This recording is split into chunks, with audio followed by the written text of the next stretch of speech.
வணக்கம் ஆன்மீக அன்பர்களே. ஞானபாரதம் யூடியூப் சேனல் வழியாக நடமாடும் தெய்வம் மகா பெரியவா நிகழ்த்திய அற்புதங்களில் ஒரு அற்புதத்தை இப்பொழுது கூறப்போகிறேன்.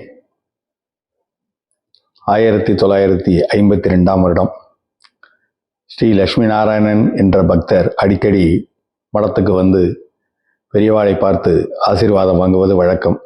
அப்படி ஒரு முறை வந்தபோது அவரிடம், பெரியவா, ராத்திரி ஒரு சொப்பனம் கண்டேன். அப்படியே எனக்கு மேனியெல்லாம் திகுதிகுதுன்னு பஞ்சாக்கினி மாதிரி எரியறது. அதனால புனருத்தாரணம் செய்யணும் அப்படின்னு அம்பாள் வந்து சொன்ன மாதிரி ஒரு சொப்பனம் கண்டேன்.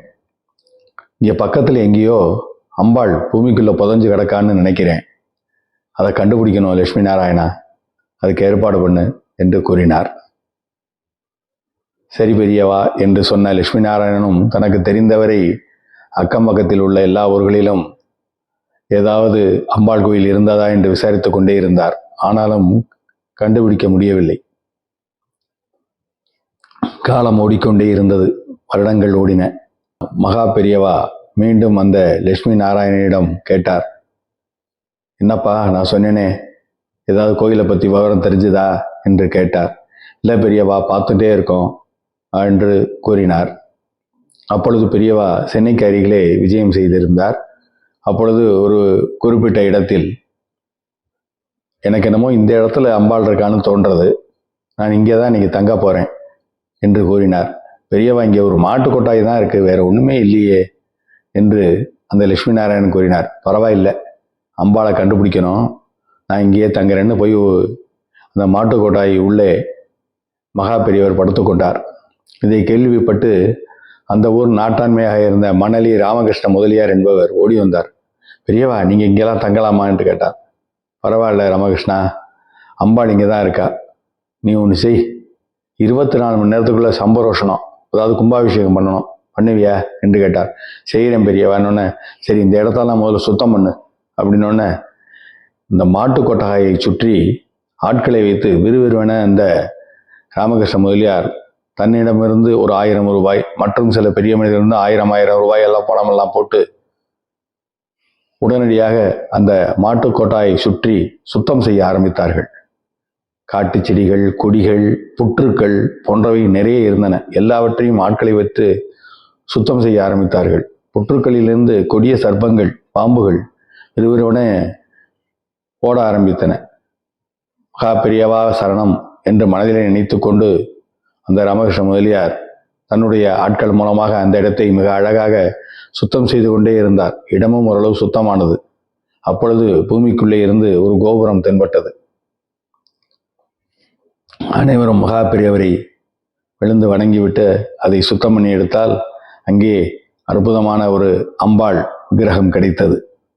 மகா பெரியவா சொன்னார், அம்பாள் இங்கே ரொம்ப உக்ரமா இருக்கா, மகாமேரு பிரதிஷ்டா இருக்கு, இதுக்கு அருமையாக கும்பாபிஷேகம் பண்ணணும் என்று சொல்லி கும்பாபிஷேகம் மிக அற்புதமாக நடைபெற்றது. அதன் பின்னர்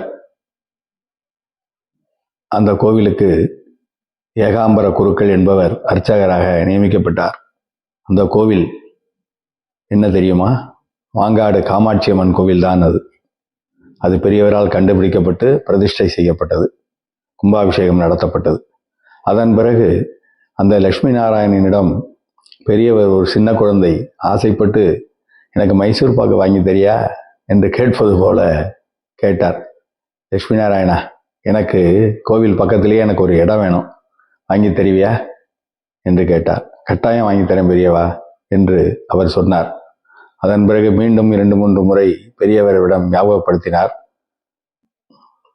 அதற்கு பிறகு பெரியவர் மீண்டும் ஒரு முறை லட்சுமி நாராயணனிடம் கேட்டார். லட்சுமி நாராயணன் ஒரு 3.5 கிரவுண்டு இடத்தை வாங்கி அங்கே பெரியவரிடம் கூறினார். பெரியவா இடம் வாங்கியாச்சுன்னு.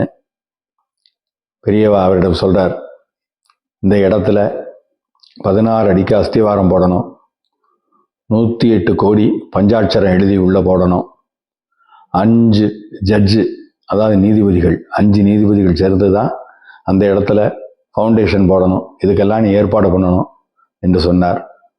காலம் ஓடிக்கொண்டே இருந்தது.